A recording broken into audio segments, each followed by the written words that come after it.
Pues es un placer presentar a Jürgen Höcking. Él es director adjunto de la Oficina del Parlamento Europeo. Ya es casi español. Casi. Le falta la pequeña estancia en Almería ya para coger el acento andaluz, lo tiene muy madrileño todavía. Entonces, es un placer que esté aquí. Es la primera vez que el Centro de Documentación Europea tiene el honor de su visita. Además de su estancia en el Parlamento, también ha estado en la Comisión Europea, en la oficina de la Comisión Europea en Madrid, por lo cual tiene una visión muy amplia de lo que sería la divulgación y difusión y actividades que se realizan en España sobre la Unión Europea. En este caso nos va a plantear no solamente España, sino también las políticas que se están organizando desde Bruselas sobre un tema que hemos visto que es candente, que además yo me he apuntado ya algunas preguntas para la mesa redonda porque puede ser brillante.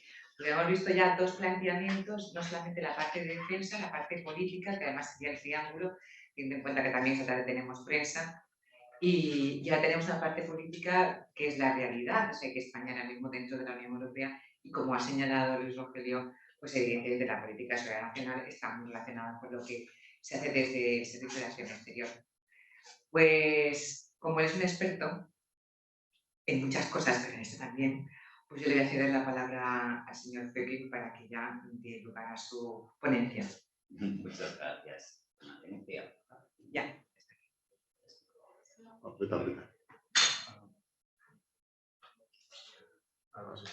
Sí. Muchísimas gracias. Bueno, no soy un experto en el tema de desinformación, pero la desinformación nos está acompañando por todos lados. Entonces, nosotros que comunicamos sobre las políticas europeas, también tenemos que hablar muchísimo de desinformación. Yo me dedico más bien a la inteligencia artificial, pero tiene mucho que ver con esta temática. Yo tengo que decir que el coronel y el senador nos han hecho unas charlas fantásticas hoy por la mañana. Y bueno, casi no puedo contaros mucho más porque ya había muchos elementos ahí, los elementos principales. Como Ana ya ha dicho, yo soy alemán, no voy a torturar con mi acento alemán aquí. Es un alemán muy bonito, tu acento español con alemán queda muy bien. ¿Queda bien? Queda Sí. muy bien. Sí. Bueno, estoy intentando, de vez en cuando me falta una palabra, pero bueno, entonces improviso, ¿no? Si hay algo que no entendís, podéis levantar la mano y quejaros sin problema. Entonces, ¿qué piensan los europeos? Hemos hecho una encuesta hace poco y el 83% de la gente cree que la desinformación es una palabra. Esto ya es algo, ¿no? Es buena cosa que la gente se dé cuenta de que hay un problema. Y el 63% de los jóvenes europeos se enfrentan a noticias falsas más de una vez a la semana. Esto es un hecho que hemos intentado ver un poco indirectamente. No puedes preguntarlo directamente porque todo el mundo entiende algo diferente de noticias falsas. Pero solo 51% de los europeos creen que han estado expuestos a desinformación en línea. Y ahí ya veis un poco la diferencia, ¿no? Que la gente a veces no se da cuenta de que está leyendo una noticia falsa. Y yo lo veo también a veces, ¿no? Conmigo mismo. Si yo veo una noticia y me gusta lo que está diciendo el autor, me lo creo, ¿no? Porque me gusta lo que está diciendo. Y por eso estamos hablando ya de los echo chambers que está creyendo Facebook, donde la misma gente siempre está repartiendo las mismas noticias con gente que piensa lo mismo y así creamos esto con Estados Unidos. Vemos que tenemos estos dos grupos que se están alimentando los unos a los otros. Y quiero empezar con una imagen quizás un poco atrevido, pero el cambio climático y la desinformación tienen muchas cosas en común, porque se trata de una contaminación del entorno. En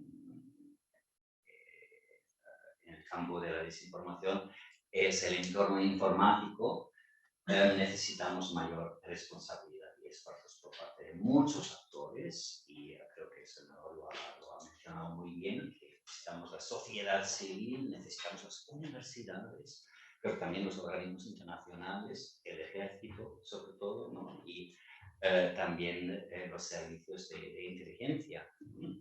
Y son amenazas sin fronteras, y el pueblo lo ha explicado fantásticamente, no tengo que seguir con ello. Pero también hay una cosa que hay que subrayar en este contexto. Nosotros también tenemos que proteger el derecho de expresar su opinión. ¿Y dónde está el límite? ¿No? Este límite es muy borroso, ¿no? Hay opiniones y hay noticias falsas. ¿Dónde empieza la noticia falsa? Que es todavía una opinión que tienes que aguantar, aunque tú no la compartas, pero a veces tenemos que tener cuidado para no tener el reflejo de decir, no, eso es una noticia falsa. Y os lo enseño. Ahora, bueno, os enseño algunos ejemplos. Ya hemos visto hoy por la mañana que fake news, that's another story, porque el ser humano no ha cambiado para nada. Siempre hemos trabajado muchísimo con fake news, y os he puesto aquí algunas imágenes de la guerra civil en Estados Unidos, donde Benjamin Franklin y Roosevelt han trabajado muchísimo con noticias falsas, acusando a los ingleses durante esta guerra de independencia de cometer masacres, etcétera, etcétera, que eran noticias falsas en las revistas. Y Ucrania, claro, es un muy buen ejemplo. Tenemos esta noticia que sigue en los medios rusos y en los medios chinos. También Ucrania lleva años cometiendo un genocidio en la región de Donbass, y ha tenido que intervenir para proteger al pueblo. Os cuento una experiencia muy personal en este contexto. Mis padres en Alemania han acogido a 2 refugiados ucranianos que eran del norte de Ucrania, donde hay una minoría rusa, y ellos son de ahí, son rusos, ¿no? Hablan ruso y han consumido muchísimo la televisión rusa, y siguen haciéndolo en Alemania, en el pueblo de mis padres. Y si creen esto, aunque a pesar de ser refugiados, a pesar de tener tenido que quitar su país, pero siguen diciendo, bueno, lo que está haciendo Putin está malo, pero lo que han hecho los ucranianos también era muy malo, porque han hecho un genocidio. Y ahí se ve que es muy difícil combatir estas noticias falsas. Bueno, para nosotros es una noticia falsa, pero para ellos no.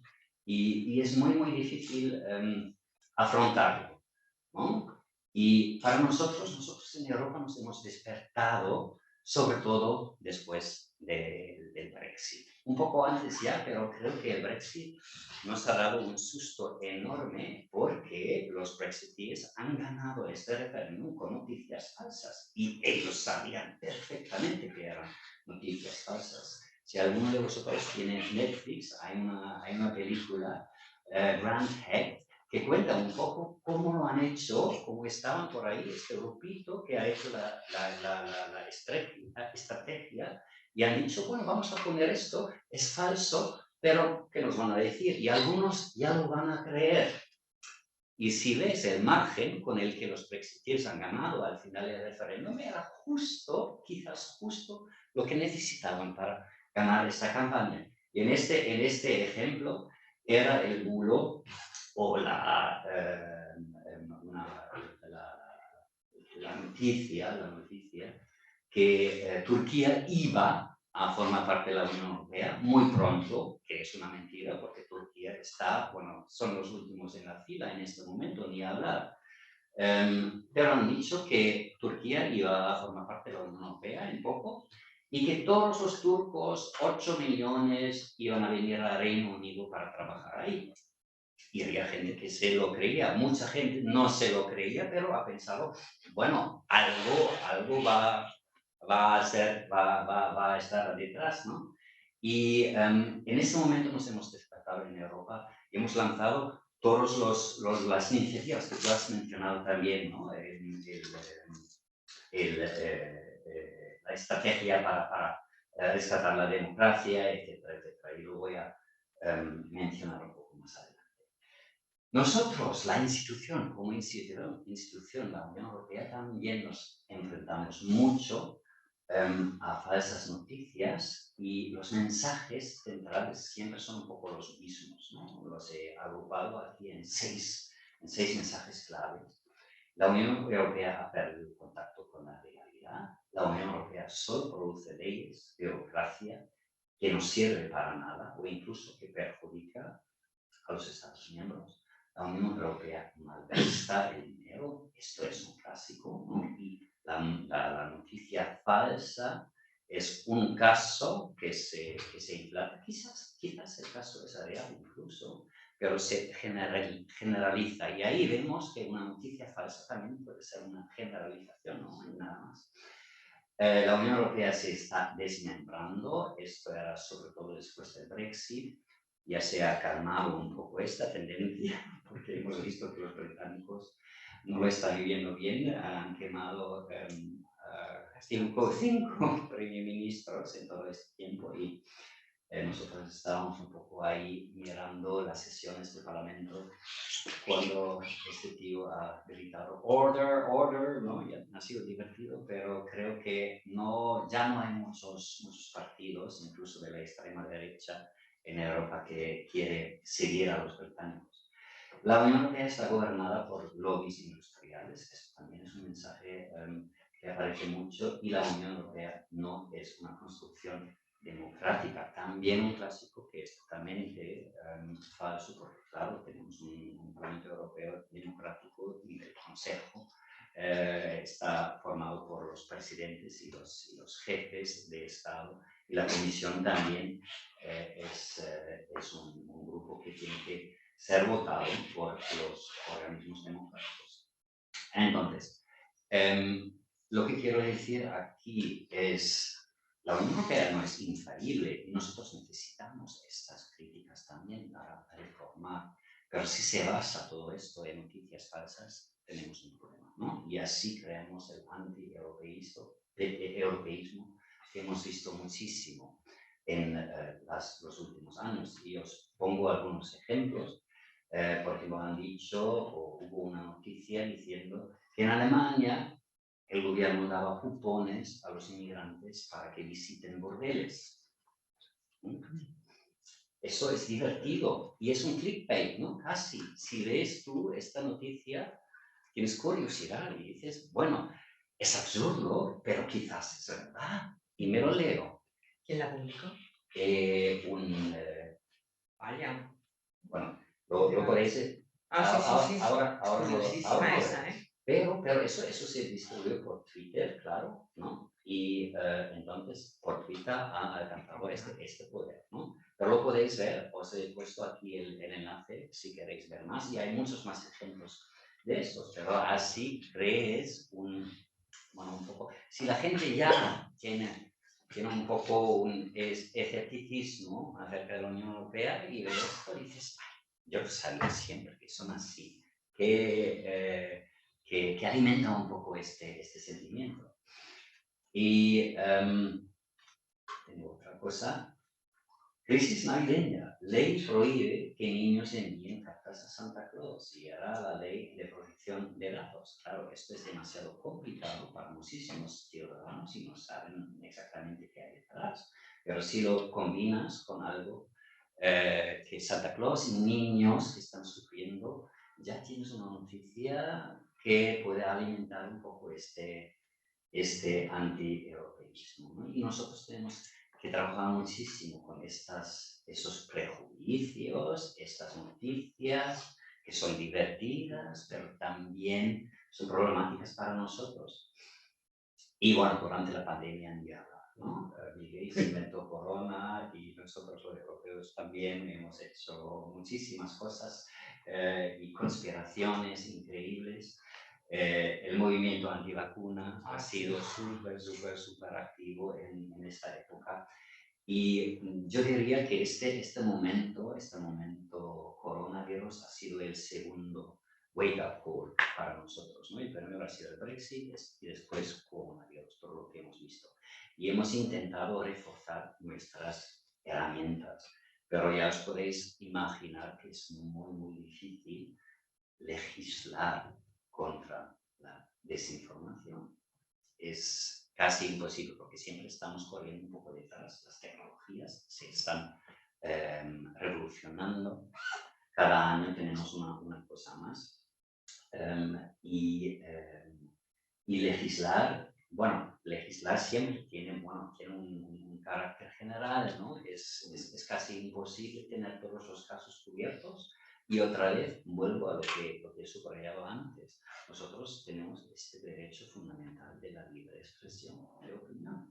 Así que lo que podemos legislar y lo que podemos hacer es limitado.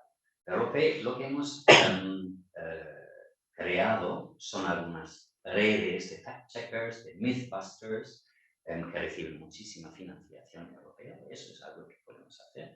Fomentar también redes entre las universidades para que crean observatorios, fake news.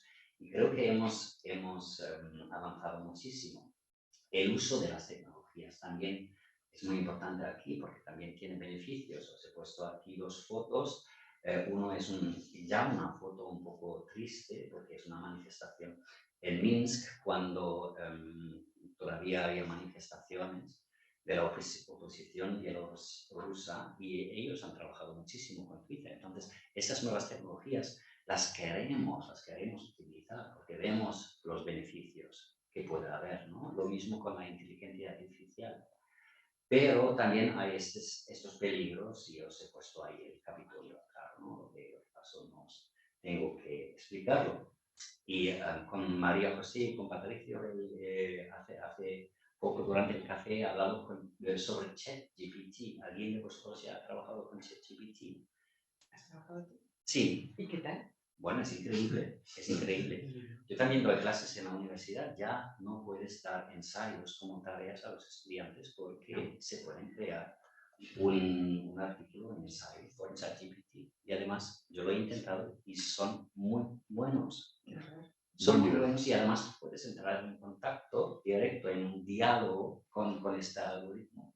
Entonces, pones, por ejemplo, hazme un artículo de 2.000 palabras sobre la situación en Afganistán después de la salida de los americanos. Bueno, dice, sí, te lo hago. Piensa un poco y te sale este artículo de 2.000 palabras. Y después tú dices, bueno, en el segundo párrafo me parece que podrías elaborar un poco más la situación de las mujeres. Y él te dice, sí, lo miro, y te lo hace. Y entonces es increíble. Eso va a revolucionar nuestra comunicación. Y esta es la versión anterior, porque la semana pasada introdujeron la versión siguiente en la que tú puedes ya meter fotos y voces y películas. Y ya puedes jugar con películas, ¿no? Y ¿por qué lo digo? En el contexto de la desinformación nos va a poner muchísimos problemas porque ya no vamos a tener fake news de contenido, pero también fake fotos y fake películas y fake voces. Tú puedes grabar una voz y con esta voz ya haces los cálculos y ya sabes cuáles son las características de estas voces. Y si me grabas un minuto, ya puedes meter el Don Quijote leído por mí en internet, o cosas malas también, ¿no? En las películas porno, o hemos hablado de extorsiones, ¿no? Que la gente pone tu cara en la foto de alguien que está mirando pornografía de menores, ¿no? Y todas esas cosas van a ser muy fáciles para todo el mundo, no solo para los hackeadores, que saben mucho del tema, pero para todo el mundo. Y eso es algo que para nosotros, las instituciones europeas, es muy, muy difícil, porque nuestros trámites legislativos son muy, muy lentos. Tú lo sabes mucho mejor que yo. Nosotros hemos lanzado los derechos éticos, el reglamento sobre los derechos éticos de la inteligencia artificial Lo lanzamos hace 6 años y todavía no lo hemos adoptado. Ahora se va a adoptar al 100%, pero hace 6 años. Y los cambios que hemos tenido durante los últimos 6 años, ya no puedes comparar la situación. Entonces siempre estamos corriendo detrás. Yo creo personalmente, eso ahora no es una opinión oficial, yo creo personalmente que tenemos que trabajar en ello, porque la rapidez de la evolución de las tecnologías ya no corresponde a la rapidez de la toma de decisiones a nivel nacional, pero sobre todo a nivel europeo. Pues ahí os he puesto solo los puntos clave, las iniciativas clave que hemos lanzado. No os voy a leerlo todo, pero quería que tengáis una visión un poco global de todo lo que se ha hecho. Y ahí veis un poco que nos hemos despertado alrededor del Brexit y durante 2020 se han hecho muchísimas cosas y estamos todavía en ello, ¿no? Y te dejo la presentación, Ana, y tú lo puedes compartir. Si a vosotros os interesa algún documento especial, ahí podéis encontrar muchísima información sobre todos los documentos. Creo que esto es algo que la Comisión Europea y también el Parlamento ha hecho muy bien en los últimos años, de explicar mejor lo que está detrás, no tener solo textos para investigadores y para especialistas, pero también para los ciudadanos, para explicar lo que hay detrás de estas leyes. Hay muchas infografías, entonces si os interesa este tema, solo tenéis que pinchar aquí y os sale muchísima información. Pues, ¿qué hacemos en concreto? Hay 3 pilares más o menos de ataque a la desinformación que nosotros podemos lanzar desde el punto de vista europeo y a nuestro nivel. Es aumentar la responsabilidad y la supervisión sobre los actores cuyos sistemas plantean riesgos, y estas son las grandes plataformas. Y vosotros sabéis que aquí en Europa no tenemos grandes plataformas, ¿no? Las grandes plataformas están en Estados Unidos, Facebook, Meta, Google, Amazon, todas estas plataformas están por ahí. Y tenemos China, que también tiene plataformas todavía más grandes, y estamos aprendiendo ahora los nombres: Alibaba, WeChat, TikTok, ¿no? Que es una empresa de ByteDance, que también tienen muchísimos datos. Y nosotros en Europa aquí solo tenemos una sola plataforma dirigida a los consumidores que puede competir a nivel mundial. ¿Sabéis cuál es? Una sola. Muchos de vosotros la estáis utilizando, supongo. Tiene que ver con música. Spotify es sueca, pero es una única, ¿no? Y es increíble. Entonces, ¿qué hacemos? Porque nosotros en Europa hemos empezado bastante temprano, ya en 2015, 2013, 2014, hemos abierto casos de antitrust contra estas plataformas, diciendo que algo no va bien con la competencia, tiene un monopolio. Los consumidores no tienen que pagar, pero tienen un papel muy poderoso entre la publicidad y los consumidores. Entonces hemos abierto estos procedimientos y no les han gustado para nada a los americanos, porque hace 5, 6, 7 años los americanos estaban todavía en este plan de querer proteger a sus plataformas para que crean beneficios, etcétera, etcétera, ¿no? Y también para nosotros los europeos, el tema de la privacidad era mucho más importante que en América en esa época. Y ahora vemos que los americanos están cambiando un poco el chip, ¿no? Ahora es de moda para los americanos, para los políticos americanos, decir que Facebook es algo peligroso, ¿no? Pero eso ha empezado hace 2, 3 años, solo que Zuckerberg de repente ya no es el héroe en América, ¿no? Más bien al revés. Y entonces en Estados Unidos se está cambiando un poco esta idea de que hay que regular más, pero China no sabemos nada, ¿no? Y yo dudo encarecidamente que a ellos les interesa muchísimo la privacidad. Pero lo que podemos hacer nosotros en Europa aquí es ofrecerles a las plataformas un gran mercado de consumidores que tienen poder adquisitivo y somos más de 300.000, no millones, 300.000 en Europa. Con las cifras todavía tengo un poco problemas a veces. Y por eso lo hemos convertido en un poder. Y eso es lo que se llama el efecto Bruselas, the Brussels effect. Y lo que quiere decir es que a pesar de no tener esas plataformas aquí, tienen que escucharnos, ¿no? Porque nosotros decimos solo si respetáis estas reglas en cuanto a la privacidad, en cuanto a contenido, la moderación de contenido, etc. Solo si respetáis esto, podéis hacer negocios con vuestros consumidores. Y eso hemos hecho con el Digital Markets Act y con el Digital Services Act. Y eso ha funcionado, porque las grandes plataformas respetan estas reglas, no solo en Europa, pero se han dicho, bueno, sí lo tenemos que aplicar en Europa, pero lo hacemos para todo el mundo.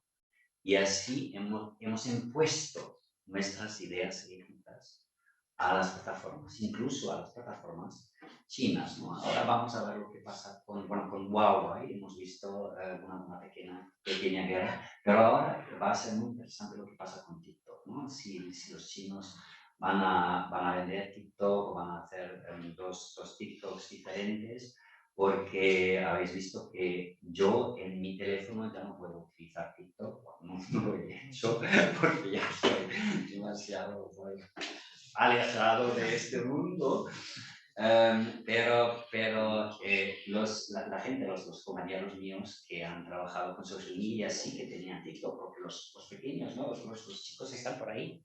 Ya no se utiliza Instagram. Instagram ya es para los padres, ¿no? Y Facebook es para los abuelos. Es verdad, Casi. es verdad. Y los chavales utilizan TikTok, pero nosotros ya tenemos que borrar TikTok porque hay mucho miedo de injerencia china. Entonces lo que quiero decir es que las grandes plataformas tienen que respetar nuestras reglas y eso es algo que nosotros estamos utilizando en este momento, ¿no? A pesar de no tener las plataformas, nosotros nos escuchan, por lo menos. Y eso también vale para los retos éticos de la inteligencia artificial, un reglamento que se va a adoptar en breve y que va a ser muy importante y también es muy innovador y otros países ya lo están copiando. Nuestras reglas de privacidad ya se están copiando en todo el mundo y creo que esto es un logro que podemos vender. Este es el primer pilar, ¿no? Atacar a las plataformas, después capacitar a las personas para que entiendan. Nosotros tenemos muchos problemas de financiación, programas de financiación para incentivar la enseñanza, empezar muy temprano ya con los niños para que se den cuenta de los peligros online y ahí hay muchísimos programas y muchísimo dinero también. Y al final capacitar a los que ayudan a mantener el entorno de la información saludable. Es un poco lo que he dicho antes, que queremos mantener estas redes de universidades, de fact-checkers, de observatorios y claro, si quieren tener un efecto, necesitan gente, necesitan muchísimo dinero y creo que esto va a ser mucho más importante en los próximos años porque siempre estás corriendo detrás de los que están fabricando estas noticias falsas, sobre todo si se convierte en algo tan fácil como con el ChatGPT. Tenéis que intentarlo, ¿no? Porque es increíble. Bueno, nos vamos a ahorrar los trabajos de integrado y Uf, de no, máster. es verdad. Esa es la fantástica. No, pero es verdad. Es verdad.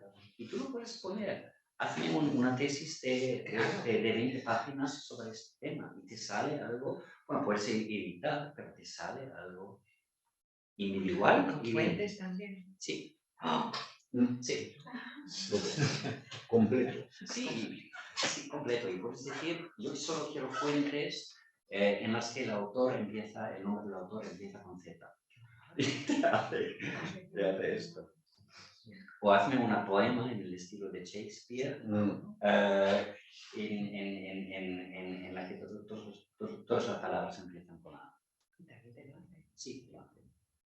O pones una foto y dices, hazme una poema sobre lo que ves en la foto. Es increíble. Es increíble.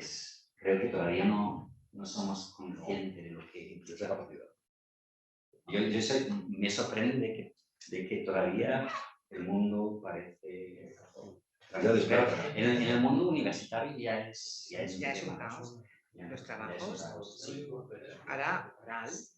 Sí, oral o en papel, Sí. con bolígrafo, ¿no? Sí. No un trabajo que te entreguen de 50 páginas, que lo van a hacer. Te lo puedo copiar a lápiz, pero por lo menos lo estudio. Eso es.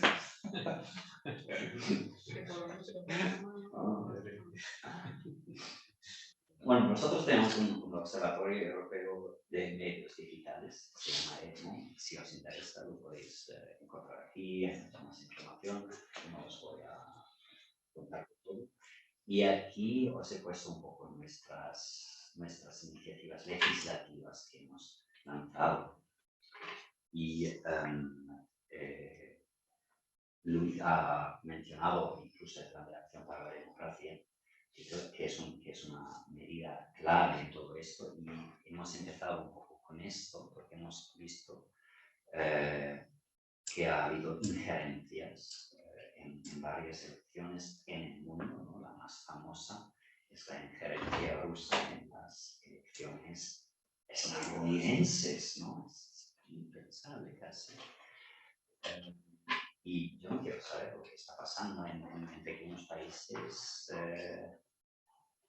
con China, ¿no? En las pequeñas islas que están por ahí en el Pacífico.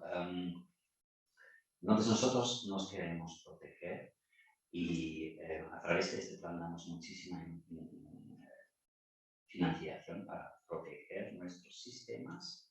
También queremos transparencia acerca de la financiación de anuncios, quién está detrás, la financiación de partidos políticos.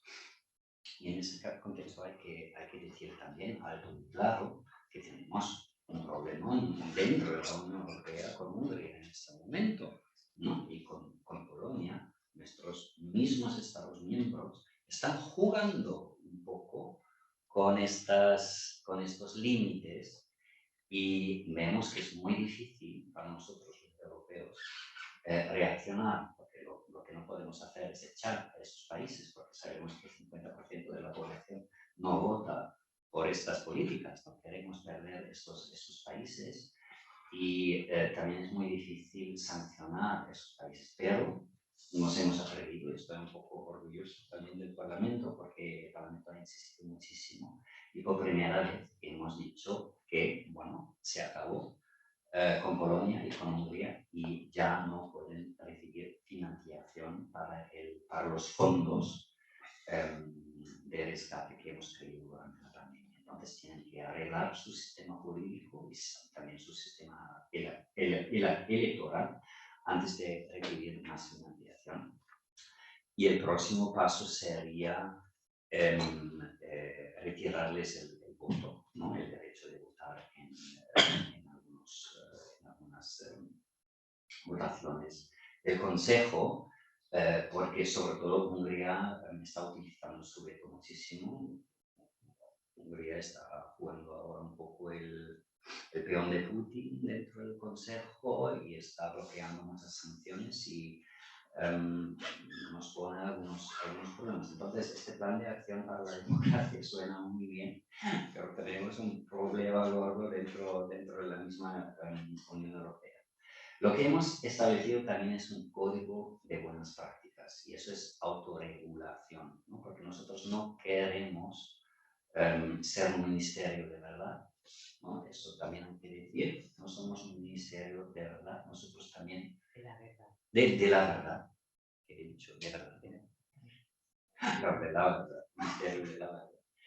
Gracias, Ana. Y no podemos decir exactamente lo que es justo, también nos critican mucho, pero quizás tienen razón.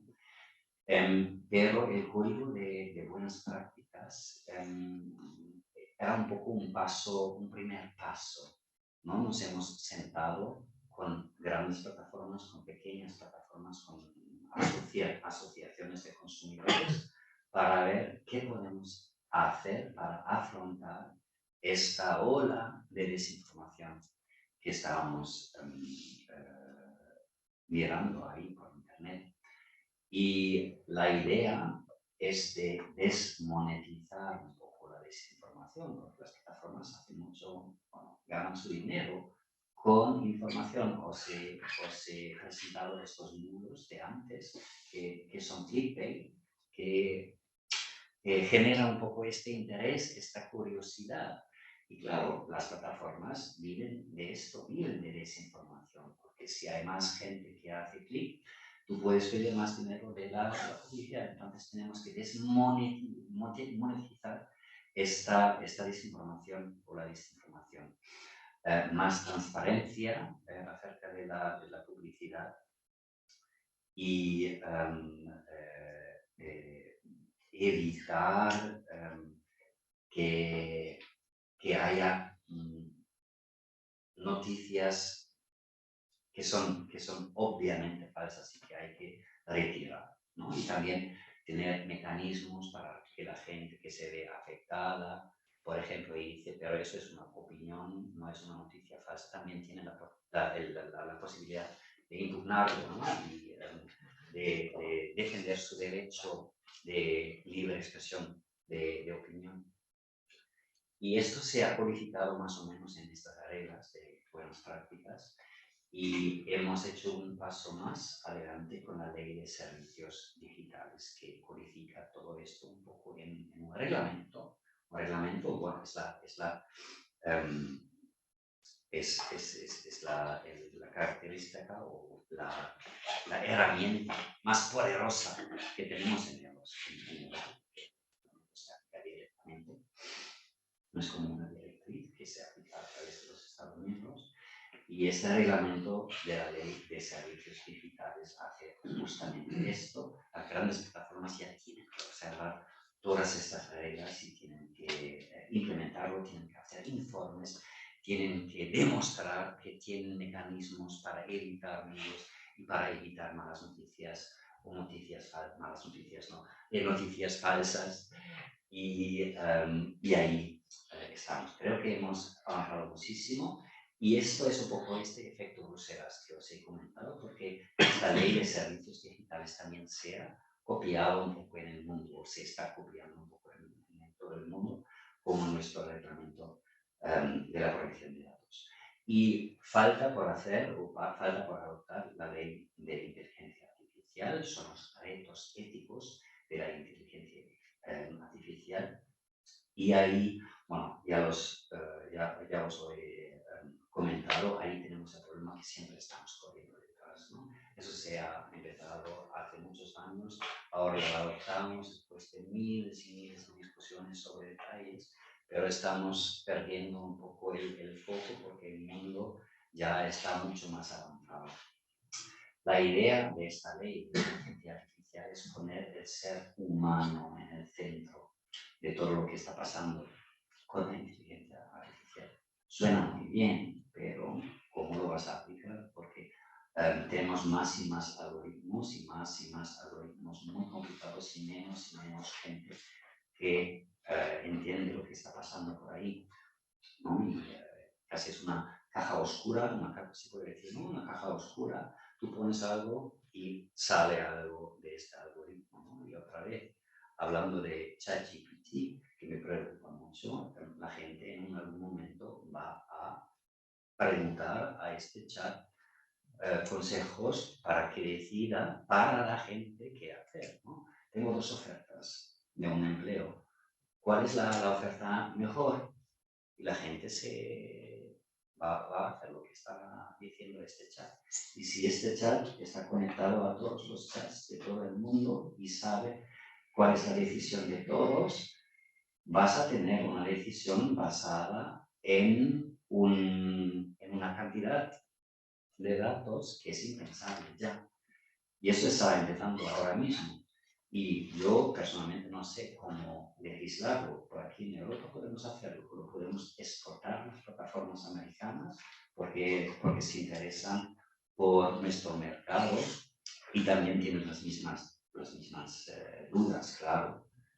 Pero lo que está pasando en China no lo sabemos. Y además, ahora en este mundo es muy fácil para bandas terroristas también copiar esos algoritmos, utilizar esos algoritmos. No es como una arma nuclear donde tú puedes hacer un tratado para frenar que se produzcan estas armas, porque es muy difícil y muy caro y solo estados y solo países pueden hacerlo. Estos algoritmos están por ahí y se pueden copiar también por bandas terroristas. Así que es muy, muy, muy difícil y yo creo que después de adoptar esta ley de la inteligencia artificial tenemos el mismo día empezar con el follow-up de todo esto, porque siempre vamos corriendo detrás. Y con esto ya voy a terminar esta introducción. Era un poco el punto de vista europeo y espero que haya sido un poco interesante para vosotros.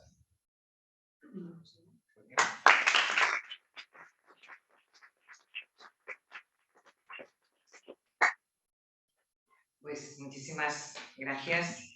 Yo tengo dos preguntas malas. La primera es, tú has señalado varias veces que vamos por detrás. Recordarás que creo que fue hace un año o dos, la presidenta de la comisión decía, los europeos sabemos gastar muy bien dinero en investigación, pero no sabemos rentabilizar esa inversión que hacemos, ¿no? Entonces, uno de los problemas que hemos hablado mucho es el de las plataformas.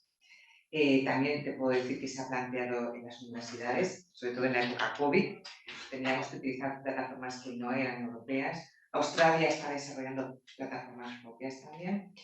No sé hasta qué punto la Unión Europea se está planteando no ir siempre un poquito por detrás, porque estamos un poco vendidos en ese sentido. Entonces, quizá la inversión por ahí, no sé si se podría plantear. Y la segunda pregunta que tengo, precisamente anoche estábamos hablando del cierre de Russia Today, ¿no? Entonces, ¿hasta qué punto ha sido útil o no? ¿O era una medida que quizá no era necesaria porque no tenía una gran divulgación? ¿Cómo lo ves tú? Bueno, son preguntas malas, pero muy buenas, pero muy buenas preguntas. Nosotros sí tenemos un plan de inversiones en plataformas también, ¿no? Nos estamos gastando muchísimo dinero del Next Generation EU. Next Generation EU es un fondo que se ha creado durante la pandemia, casi 1.000 millones de euros. Y muchísimos de esos fondos van destinados a España e Italia, los países que más han sufrido la pandemia, pero después lo hemos repartido por toda Europa. Y antes ya teníamos el presupuesto de la Unión Europea, que ya es muchísimo dinero, que contiene también un fondo de cohesión y un fondo de inversión. Y la presidenta de la Comisión ha empezado su mandato en noviembre de 2019, después de ser votada por el Parlamento, con 3 prioridades. Prioridad número 1 era la lucha contra el cambio climático y Europa siempre ha sido en la vanguardia. Los americanos estaban un poco menos interesados cuando estaba por ahí Trump, pero han cambiado. Pero Europa ha seguido luchando un poco por esto. La segunda prioridad era la pobreza, la situación económica, un poco el fallout de la crisis financiera todavía. Y la tercera prioridad era establecer un tejido empresarial poderoso aquí en Europa,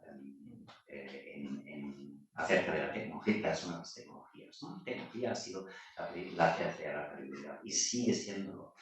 Y ahora, si tú quieres recibir fondos Next Generation, siempre lo tienes que vincular con o la lucha contra el cambio climático, algo ecológico, la lucha contra la pobreza o la digitalización. Entonces, tenemos muchísimo dinero por ahí. A veces el problema es encontrar proyectos que valen la pena, pero muchísima inversión hay.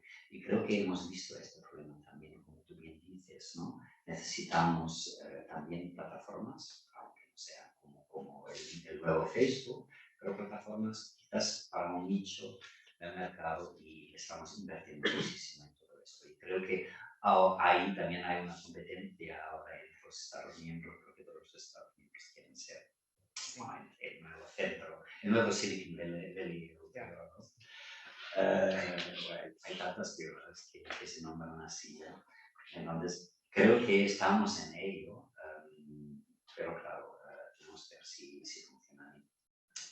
Y lo de Russian TV, bueno, es más bien una medida simbólica, porque a través de Internet puedes seguir mirándolo.